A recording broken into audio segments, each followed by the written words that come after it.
Welcome back into another episode of the Believe in Georgia Tech podcast. We are your co-hosts. That is RJ Schafer. I'm Jackson Caudell, coming to you on Thursday, October 24th in the afternoon, a couple of days before Georgia Tech heads up to Blacksburg to play Virginia Tech. Before we dive into that, though, RJ, how you doing, man? Excited, man. Tecmo Bowl is, to me, one of my favorite rivalries, one of the most underrated. So this will be a fun weekend. Yeah, and I'm glad it's back because, these two teams played for a while in the ACC Coastal. They didn't play last year. This is a game, especially when I was growing up, some of the Thursday night games between Georgia Tech and Virginia Tech were just awesome. Like this is just it's a really good rivalry. Like I really enjoy it, and I'm glad I get to go up there. Making my first trip up to Blacksburg as well. I've never got to experience Lane Stadium, Inner Sandman. That's a college football bucket list item for like any college football fan, is to go up to Lane Stadium and see that. Just a lot of respect for Virginia Tech, and I'm excited to get up there and cover the team and everything. Before we dive deep into the game today, we do our regular stuff. If you love it, if you would subscribe to the channel, if you're watching on YouTube, hit the like button for the video. Make sure you're following us on wherever you get your podcasts, Apple, Spotify, whatever. We really appreciate all the support. We surged past 600 subscribers. We're aiming for bigger and better things, and it's we owe a lot of credit to you guys. Y'all show a lot of support, and we really, really appreciate it. Couldn't do it without you, and I really can't say that enough. So we appreciate it. But back to football. I guess do our usual. Let's kind of set the table for this game. Georgia Tech is 5-3 coming into this game. Virginia Tech is 4-3. Georgia Tech is obvious, and that me and RJ were joking around before the game because a lot of the times in these previews I say Tech. I don't say Georgia Tech. I just say Tech, and like I got to watch myself in this episode because like nobody's going to know what the heck I'm talking about when I'm saying Tech. But Georgia Tech is 5-3 coming into this game. They're off a loss to Notre Dame. Really tough loss. We covered it on Saturday. You had a lot of special teams blunders. The run game couldn't get going. Tackling was very poor. Just not a good game for the Yellow Jackets. And of course, there are still injury concerns out there. On last week's episode, we went in and said basically until we're told otherwise, Haynes King, we're going to assume he plays. That's how we previewed the game last week. Well, this week I kind of want to do it differently because I don't think Haynes King is going to play. Brent Key says he's day-to-day. He said that all week. I was at his media availability this morning, and he said if the game was today, he wouldn't play. So maybe that changes in 2 days because he has not been officially ruled out. But I'm going into this game assuming Zach Pyron's going to play. As we all know, his first start was against Virginia Tech a couple of years ago. Brent Key was still the interim. And one fun fact about this game, Georgia Tech has not lost a game in Blacksburg since 2012. They have won 4 straight in Blacksburg, and that's kind of an amazing stat just considering that Virginia Tech, like that's a hard place to play, and like Georgia Tech's had a lot of success there. But Pyron has started there before. We'll get into him a little bit more in just a second. So, but yeah, and then Kyle Eford is another one. He has not been officially ruled out. I don't know what to think about that one. It sounds like Trey Cooley has taken more practice reps. I know that's a name we've not really discussed just because he's been injured so much, but it sounded like it's possible we see him this week. Again, I'm not saying that's what's going to happen, but Brent Key said this is most he's practiced all week. And he also said Rodney Shelley was really close to playing last week, decided to hold him out. He is one I kind of think will play. Again, not confirming that or saying he definitely will, but just the way he talked about all the guys today, he sounded the most upbeat or more optimistic about them. But I guess before we dive into anything else, like, do you feel optimistic they can overcome these injuries if these guys are held out? Because Haynes King gets a lot of the attention, but I don't think it should be lost on anyone what Kyle Eford brings to the defense. And if he is indeed out, that's a big loss. Yeah, to me, that was huge. We saw that last week, the tackling in the second level. I think was probably the weakness of the entire defense, and I think that's because of what Kyle Eford brings and how used to him we have been. The one thing I will say, I don't fully understand still, even with the injuries that Georgia Tech has coming into the game. I'm not sure how Virginia Tech is 10.5-point favorites. Virginia Tech's a good team, but I think on paper, I think Georgia Tech matches up okay. I think they have a very solid defensive or very solid offensive line to combat against Virginia Tech's defensive line, but we'll get into all of that. You know who else thinks that? Brent Key does, because he said it numerous times this week. He said these are two very evenly matched teams, and I don't disagree. But yeah, so with a win, Georgia Tech would, clinch bowl eligibility, which would be massive, because think about clinching bowl eligibility now as opposed to last year. Like, you got it the second last week of the season, and now you're getting it before November. And this is a game that Georgia Tech, even with those guys out, they still can win this game, because I do agree with you. Again, we don't really do a ton of, betting odds and stuff on this show, but like double digits is a lot. And we're going to get into Virginia Tech, and it's a team that frustrates me at times because I think there's potential for them to be a lot better than they actually are, but they don't always play up to that. And I guess that's kind of where we'll set the table for Virginia Tech. So this is a big game for them, because while it may seem ridiculous what I'm about to say to most people, because this team is 4-3, the Hokies still have a somewhat decent chance at getting to the ACC title game if they win out. I don't know that a lot of people outside of Blacksburg know that. Virginia Tech does have 3 losses, but only one of them is a conference loss. So they opened the year, I'm sure we all remember, they lost to Vanderbilt, which does not look so bad now that you look back on it. Like, I think Virginia Tech's a better team than Vanderbilt, but like it's not like the typical Vanderbilt team we've grown accustomed to, where they win 2 or 3 games a year and you're like disgusted with yourself that you lost that. I think Hokies fans, and again, I don't speak for that fan base, but I think they've at least been able to talk themselves down off that upset a little bit since it happened. They beat Marshall and Old Dominion. They looked a little shaky in those games. Like, those are some decent Sun Belt teams, but they didn't go out and dominate them like you would hope. And maybe I can even wind the clock back further than this. So Virginia Tech was a very, very, very popular pick to make the ACC title game and be a surprise playoff contender. And to be honest, like I just said, that they are not out of the ACC race, so that's not completely put to bed. But they have not, taken the next step for such a veteran team that maybe you would hope. They lost a close game to Rutgers, which I would argue is probably a worse loss than to Vanderbilt. Rutgers has also fallen short of expectations this year. Then you opened ACC play up with a controversial loss to Miami, I guess is a way to put it nicely. It was a very entertaining game to watch, just from my perspective. But you had that call at the end. And then they've looked really good the last 2 weeks. Now, they have played Stanford and Boston College the last 2 weeks. So I think there is some room to debate, the strength of the opponent, because Stanford is really bad. Like, they're really bad. And Boston College is not a terrible team. That was just a weird game because, early on, like, Virginia Tech looked like the Virginia Tech everybody thought they would be coming into year. They race out to a 28-0 lead. They're dominating Boston College. And then it was Boston College scores 21 unanswered. And in the third quarter, it's a 1-score game.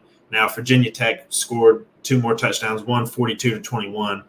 But it just kind of shows you, like, when I watched this team and how they would match up with Georgia Tech, getting ready for this game, like, there are times they look really, really good. And, like, they can be one of the best teams in the ACC. And then there are other times they just look asleep. Like, kind of what are your thoughts on their season up to this point? I know you've had a chance to watch their games. Just your thoughts on them overall and maybe what they bring to the table on Saturday. Yeah, I think on paper, talent-wise, they are still on par with their preseason expectations. Byshul Tootin has still been that guy. And they've had a lot of guys that have stepped up. The main thing, really, for Virginia Tech that is the problem is the continuity of the team. Sometimes they work against themselves. I don't think Virginia Tech is necessarily a bad team. All their losses have came on 1 score, most of them, 3-point deficits that they lost. They had leads in the fourth quarter in all these games. Exactly. Yeah. And at that time, like I thought of Rutgers very highly. I don't see Rutgers as high as I did then, but Vanderbilt obviously has shown what they are. Miami could have really beat that team. That call was 50-50. It could have went either way. And they've shown that they can compete on any level, but they've also shown that they can play down to the level of their opponent Yeah. and make games very, very, very close. Again, saw that against Boston College, but you also saw that against Marshall for a little bit. You also saw that against Old Dominion. Like, they struggle a lot with slow starts, and that's gotten better. But especially early in the season, like they wouldn't score more than once in a half. Since they've hit ACC play, they've started better because I know early in the Yeah, season, like starting slow was a big issue. But they raced out to a lead against Miami. Miami scored a couple times, and then Cam Ward threw an interception in the end zone. So they've been better at it for sure. They kind of led Stanford from start to finish there. Again, they jumped out 28-0 lead all over Boston College, let them claw back in the third quarter. But like Boston College never really had the ball with a chance to do anything in the fourth quarter. So I don't think they were ever in danger of losing that game. But it's just like frustrating because like it could have been such a much bigger defeat than it really was. So they're a frustrating team. If I would imagine if you're a Virginia Tech fan, but the thing is, again, and this is why this is such a big game for them. They still have a chance to get to the ACC title game. They play Clemson in a couple weeks, but this game against Georgia Tech is really big for both teams. So I guess let's get into the X's and O's and kind of talk about personnel and matchups and everything. So I think we both agreed that Pyron played maybe a C minus, C plus game last week. He wasn't great, but he also wasn't the reason they lost. He's going to have to be better this week, but also they have to run the ball. And that's where I think this is one of the biggest matchups in the entire game because Virginia Tech is talented on defense. They have a pretty solid defense. The one thing that they are not good at, stopping the run. They are, let me see, 98th nationally in rushing defense. And for a team that has some good talent with a defensive-minded head coach, that is pretty poor. It's pretty clear-cut how Georgia Tech has what's gone wrong when they've lost games. And one of the bigger things is they have not been able to run the ball. Whether it was against Notre Dame, Louisville, or Syracuse, they were not able to run the ball in any of those games. They have an opportunity to do so this weekend, but like you got to take it, like you have to actually go out and do it. Like, I expect Jamal Haynes to probably get a lot of carries in this game. That was another thing. They kind of get game scripted out of the run game last week, I would argue. And, they fell behind, when it got to 21-7, it's like, okay, it's going to be a limited possession game from here on out. Like, do we really want to try to keep trying to run the ball when it's not working? So that's why you saw Pyron throw the ball nearly 40 times. But would you agree with me that the Georgia Tech's run game versus Virginia Tech's rush defense is going to be like one of the biggest, matchups to watch in the game? yeah. To me, that's by far the biggest key because their pass defense is so good that teams do not like to run the ball against Virginia Tech. If you go in and look, teams run the ball only 58% of the time against Virginia Tech. That is 117th in the country, meaning Virginia Tech has a top 15 defense in terms of rush plays allowed per game. Teams do not pass the ball. Excuse me. I was about to say, where are we going with this? Yeah. Yeah, I was thinking a little backward. Teams don't run the ball, or teams do run the ball against Virginia Tech, don't pass the ball. Because the pass defense is so elite. You have Dorian Strong, you have Mansour Delane in the pass defense, and I think their pass rush is by far the strength. They brought in a couple of transfers and really just have a mentality of get straight to the quarterback. They do not oversimplify things. There's not a lot of disguised looks really on pass rush. They blitz on occasion. It is really just guys getting after the quarterback, and that is all that they do. And that's why Antoine Powell-Ryland has succeeded in the role that he's had this year. I was about to say, like, he is probably the best pass rusher that Georgia Tech's played all year. Like, he's arguably the best pass rusher in the entire dang country. He had a monster game against Boston College. And going back to that game against Miami, I don't know, off the top of my head, I don't know how many sacks he had, but I know he was constantly in Cam Ward's face just all game that night. Like he is a true like game wrecker. Like he is somebody he's going to play on Sundays. He's probably going to play a lot on Sundays. But they have other talent as well. Like I know he's the leader there with 11 sacks, but Aeneas Peebles, the Duke transfer, he has 3 sacks as well. And he is actually their highest graded defender on Pro Football Focus with an 83.9 and an 88.9 pass rush grade. So like he has a higher pass rush grade than Powell Ryland. Look, obviously the numbers are the numbers. So like Powell Ryland's better, but that just kind of goes to show you they have other talent there. And Peebles can really, I won't say wreck the game, but he can be very disruptive as well. Cole Nelson's another guy to watch. I want to talk about the corner duo for them a little bit because you're coming off a game against Notre Dame where that was the best secondary, one of the best secondaries in the country, and one of the arguably the best Georgia Tech's seen all year. Like Dorian Strong and Mansour Delane like can cause a lot of problems, you know. Yeah, I think really that is a nightmare matchup. Going into the season, Strong was, the cornerback one, would be matched up with any guy. Delane has kind of taken that role. He did get roughed up in the Vanderbilt game. Like that to me was one of the big keys to Vanderbilt winning is they did pass the ball against Delane a lot. There was a lot of undisciplined play. Past that, he has been probably the best player in that secondary. Quentin Reddish has also played really well at safety. But that, to me, is where I think Georgia Tech could struggle because that secondary plays so good and that pass rush gets there so fast, there might not be a lot of passing the ball. And we've seen throughout the year, if Georgia Tech can't run the ball, they try and pass it, and that's where some games get ugly. Yeah, it is. And Georgia Tech's offensive line against Virginia Tech's pass rush is another big key because Georgia Tech comes into this game. They've only allowed 3 sacks all year. Now, 2 of them were last week to Notre Dame. Notre Dame's pass rush is pretty solid, and they were able to get home against Georgia Tech last week. They're still 3rd in the nation in sacks allowed. 60. Just going through some of the other numbers for the Yellow Jackets on offense. 62nd in the country on 3rd down. 55th passing offense. 16th in the red zone, 3rd in sacks allowed, 54th scoring offense, 27th tackles for loss allowed, 39th in total offense. Like it's still a good offense. It's a little bit more frustrating, I think, than at times last year. There's not as many big plays, but this is a chance to get the running game back on track, and I think that's just going to have to be the case. Like I just don't think Zach Pyron is going to go against the secondary and just win single-handedly. Like I just don't think that can be the game plan for Georgia Tech, and I don't think it will be. But it's just if they're not able to run the ball, can Pyron do it? I don't know. Like I have question marks there, and he's talented, but this is a very good secondary facing because it's not just the 2 corners. Like they have good safeties too. Caleb Spencer is a very good player. Mose Phillips is a good player. Like they have talent in the back end, and they're going to be opportunistic as well because Virginia Tech is let's see 28th in passing yards allowed. I couldn't read my own handwriting there for a second, sorry.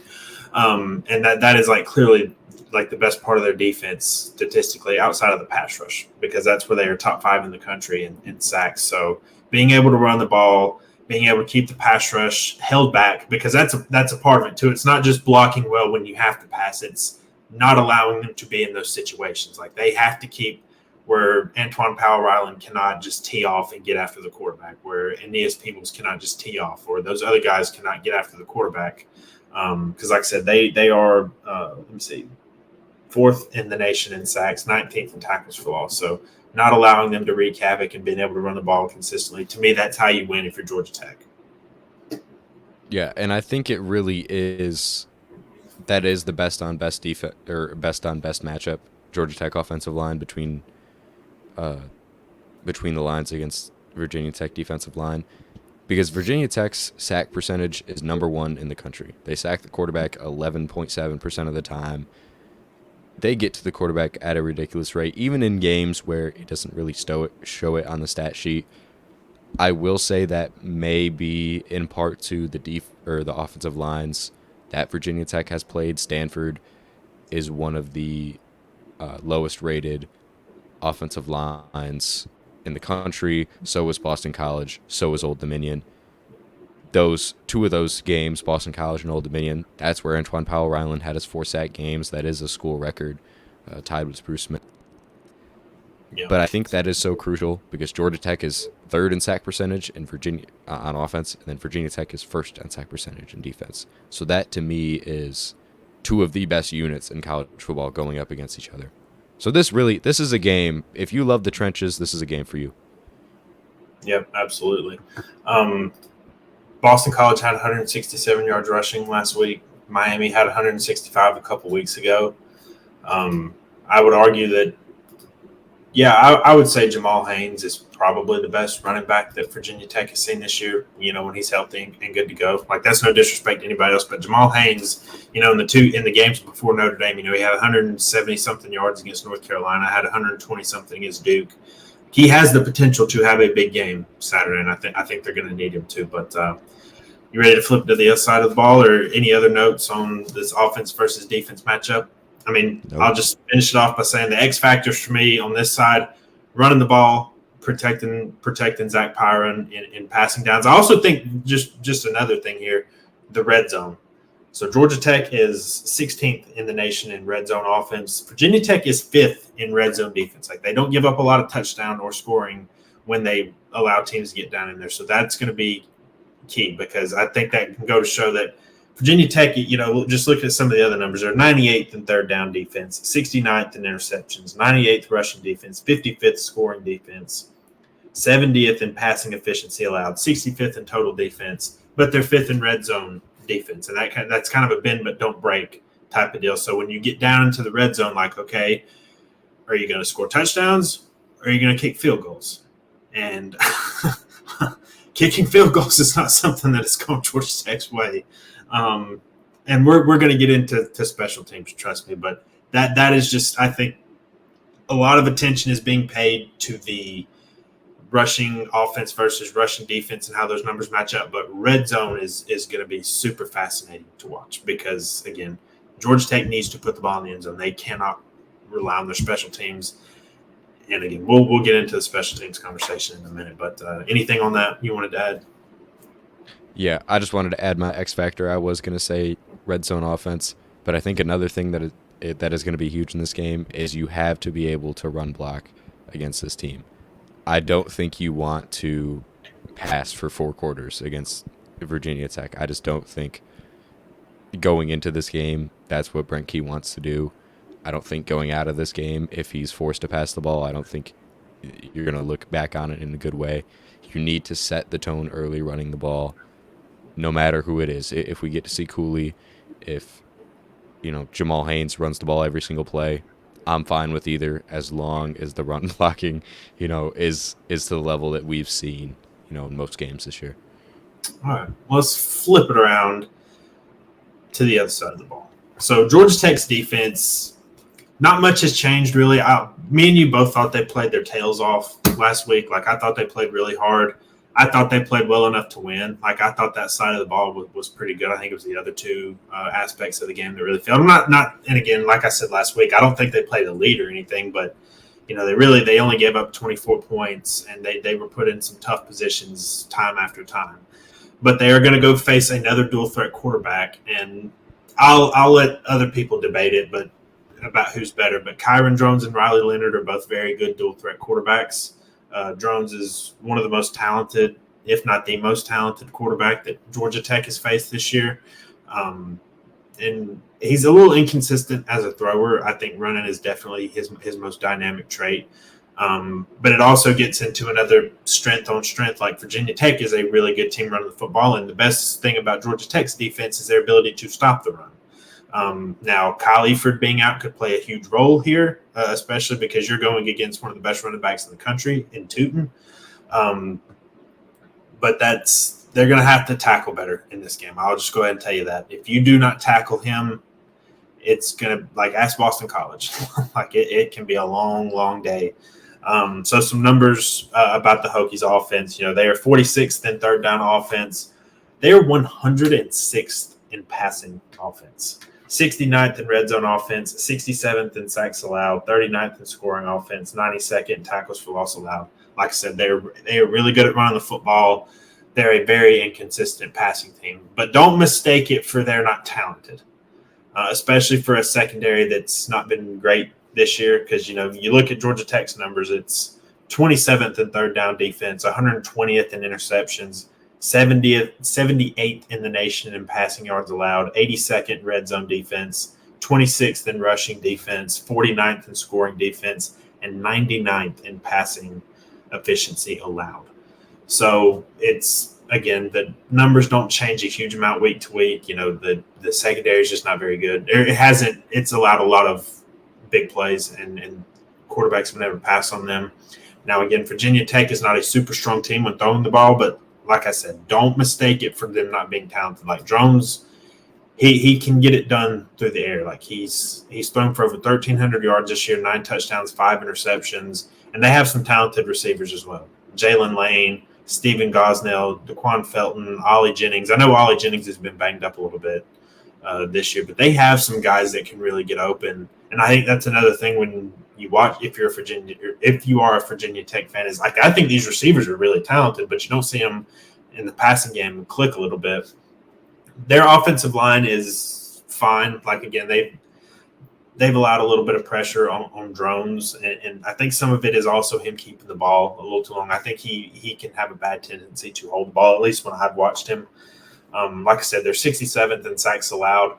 But again, that has been a big weakness for Georgia Tech. They have 9 sacks all year. Antoine Powell-Ryland has more sacks than Georgia Tech's entire defense. So can you put pressure on a team that allows it? I don't know.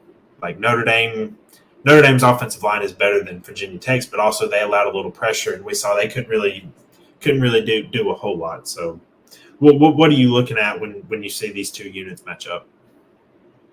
Yeah, the one thing I'm looking at the matchup of the line similar to the Georgia Tech offense versus Virginia Tech's defense. I don't think this is a Hail Mary matchup by any stretch of the imagination, but outside of Xavier Chaplin, the left tackle at Virginia Tech, the Hokies have been shaky in blocking, running, and passing the ball. We've seen Xavier Chaplin be dominant. Virginia Tech's sack numbers don't jump off of the page really, but Kyron Drones is normally under a lot of pressure.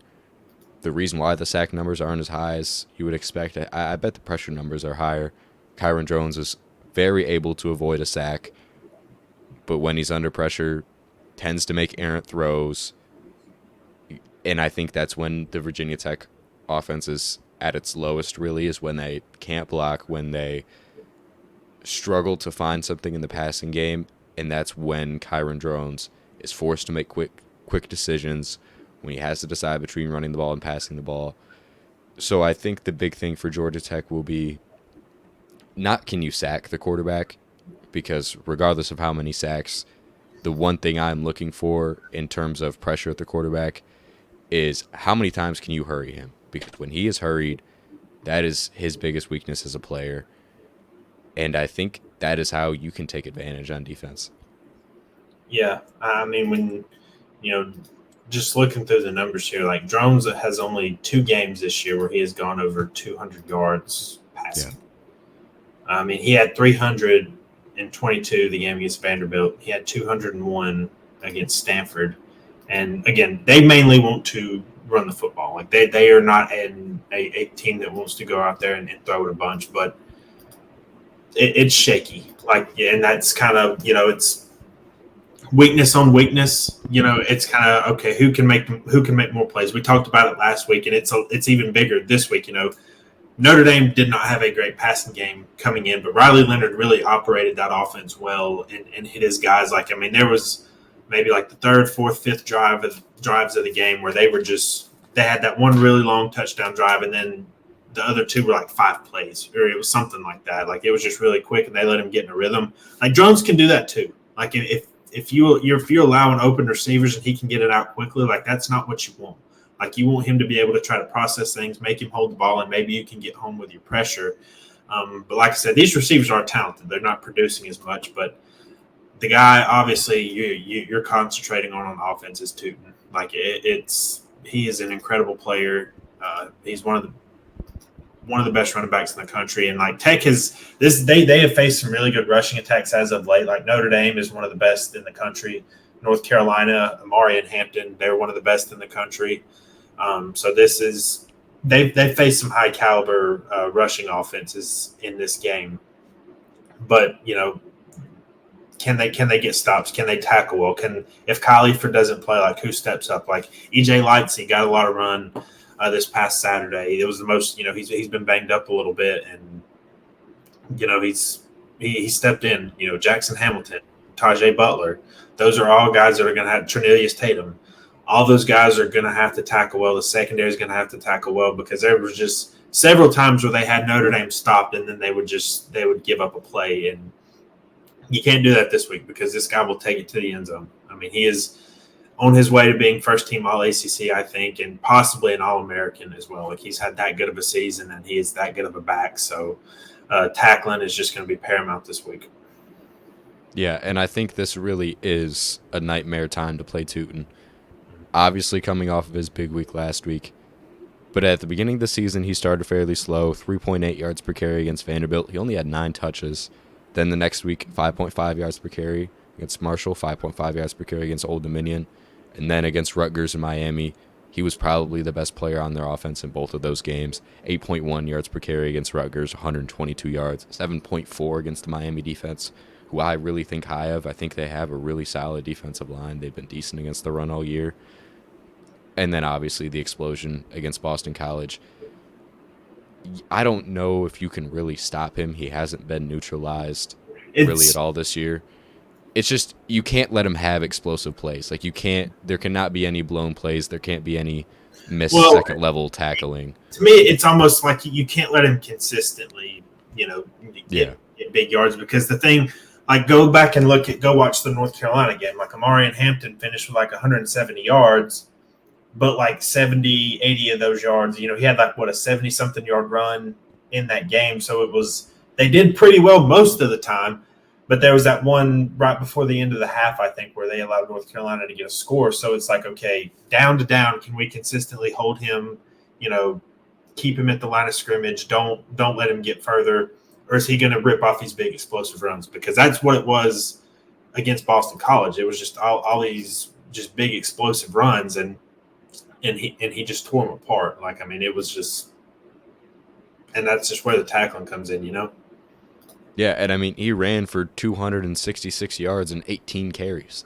Like that, to me, that's one of the most ridiculous stat lines I've ever seen. He averaged almost 15 yards a rush. Again, I don't think that's going to happen. I will go out there and say it's not. He's not going to average 15 yards a rush. But in the scenario where he has some explosive plays, he can have a big game, and he is by far their best playmaker on offense. I think their best player on offense is Xavier Chaplin, but playmakers, any guy that touches the ball, it's got to be Tootin. And I think you really, really have to game plan for him. Yeah, I mean, he had an 83-yard touchdown in the second quarter, and then he had a 61-yard touchdown in the fourth quarter. I mean, that's 140 yards right there on like 2 plays. So, like, explosive is the correct term there. Virginia Tech also turned the ball over 3 times last week because that was the thing. When Boston College started making that run, it was because that offense was just making a ton of mistakes. And they are prone to that. That's one thing. Georgia Tech has not turned the ball over a lot this year. Now, Pyron did throw 2 picks last week. One was they were down 24. The pick 6, it was 24-7. The game was very clearly over. But he did have a couple of, I think, turnover-worthy throws in that game. Like he was very risky at times, and that you can't do that against this defense. And then putting Virginia Tech in an advantageous situation, especially with the kind of offensive talent that they do have. So being able to force turnovers is not something that Georgia Tech has been able to do. Frankly, Warren Burrell did get an interception. Amari Harvey had one against Duke. But, overall, they've just not been able to consistently get turnovers. But that's the past 3 games, they have forced one. They had a couple against North Carolina. And then, like I said, the interception last week and then against Duke. So maybe they're finding a little something. But, nationally, they still rank near the bottom of that for forcing turnovers. So Anything else about this matchup right here? Nope. Well, I guess it's prediction time. I will let you have the floor. I know sometimes I go first, but knowing what we know, who do you think wins and why? I'm going to say if Haynes King is absent, and I think that's the most likely scenario, I think Virginia Tech will win this game. I will say I don't think it's going to be a double-digit win. And I think really Georgia Tech does have the opportunity to run away with this game. They can force some turnovers, which we haven't really seen a lot of. And they can run the ball heavily throughout the entire game. This could be a pretty dominant Jackets game, and I think it would be a signature win for Key because of the momentum that Virginia Tech has right now and where they're looked at in the conference. But as a final prediction, I'm gonna go Virginia Tech 30, Georgia Tech 27. And I'm going to go with a bold prediction. I think Georgia Tech's going to get a defensive score. No. I just think with the way that Virginia Tech has been very prone to turnovers, I think it's very possible. I think Georgia Tech's due. Yeah. So, last week's episode, we talked about, fully healthy, we still – I didn't think that they had a decent chance at pulling the upset. Like, I thought there were some ways they matched up well with Notre Dame, but I thought just Notre Dame's talent level was just – they're on a different level than Georgia Tech right now, and I think that was pretty evident on Saturday. I don't feel the same here. And I'm going to go with the upset. I've kind of been contemplating it just the whole time. I think the running game, I think there's definitely a chance for success there. I think they're able to stop Tugin enough. Like their rush defense has been really strong this year, and I don't have the same faith that Virginia Tech can go out there and get consistent with the passing game, something they just have not done all year. Like, I'll take the L because I said the same thing about Riley Leonard last week, and he came out and he played pretty well. Can Drones do that? Maybe, but I'm going to pick against him here. I think it's going to be a close game. I think there's more ways you can poke holes in Virginia Tech and how Georgia Tech matches up with them than you could last week. Like, I just don't think Virginia Tech should be as big of a favorite. I just don't think they've been consistent enough. And I think they're way too mistake prone to really trust them in that spot. I think they have a very good chance to win. I'm going with the upset here. I think also the game, an underrated aspect is Blacksburg is a tough place to play. It's a tremendous atmosphere. The game not being at night helps. Yeah, I think personally, like it's not having to deal with all that what comes with a night game at Lane Stadium. I'm willing to stick my neck out there and pick the upset. There's a chance I'm wrong. I do recognize that, and I could come back with egg all over my face, but I'm going to go with the upset. I think Georgia Tech goes on the road, gets the win, gets bowl eligible, and we'll see. One of us is going to be right here. Is this the first time we've disagreed? I believe so. We've disagreed with the guests, but we have never disagreed as co-hosts. Yeah, that's interesting. So the winner, whoever is right, gets to be named the host, and then the other person has to be the co-host. So there's no more dual co-hosts after this week. So we'll see who comes out on top. But yeah, because the thing is, when we've picked Georgia Tech to lose, they've lost. Because we called our shot and we picked them to beat Florida State, which looking back on that, that's just kind of a fascinating game now. We both picked Louisville. We both picked them to beat Syracuse too, so we both went down with the ship on that one. And then last week we both picked Notre Dame. So yeah, we both stayed pretty consistent. But yeah, I think there are ways to pull this upset. That there are ways in this game, things that they can do in this game that they weren't able to do last week. Is where I'm going with that. So we'll see what happens, and I can either be looked at as smart or I can just get clowned in the comments and just get ridiculed. And hey, if it happens, it happens. Anything else before we get out of here? Yeah, the one thing I did want to say, I think Georgia Tech matches up well, but I didn't really clarify this. The reason why I picked Virginia Tech is, to me, it's kind of a toss-up game. I could see it going both ways.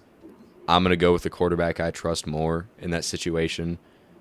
Not that I have full faith in Kyron Drones. I think he's more trusted than Zach Pyron. And I think that's the reason why they just barely win. But it's not going to be a blowout by any stretch of the imagination. Trying to hedge yourself right there. You're going to come back after Georgia Tech wins. You'll be like, I tried to tell you at the end I thought they matched up well. I'm not going to let it slide neither. But that's going to be our show for today. I anticipate having a show on Saturday, but also I'm getting out of Dodge as soon as that game ends Saturday, and I'm headed back towards Atlanta Saturday night. So that's kind of up in the air right now, but we'll have something. It just may not be immediately after the game, but we appreciate you guys for tuning in. It means a lot to us. Just like I said at the beginning of the episode, if you haven't subscribed, be sure to do that already. Hit that notification bell whenever our content goes live. Like the video, follow us wherever you get your podcast. Leave a review there. We love hearing you guys' feedback. Getting reviews helps us a ton, helps the channel, and we love making Georgia Tech content. And basketball season's right around the corner. There's some. I'm optimistic this year. We got our basketball preview coming soon, but it's a lot of things are happening all at once right now as the calendar gets ready to turn to November, and we're going to be here for all of it. So we appreciate you guys for tuning in, and we will see you next time.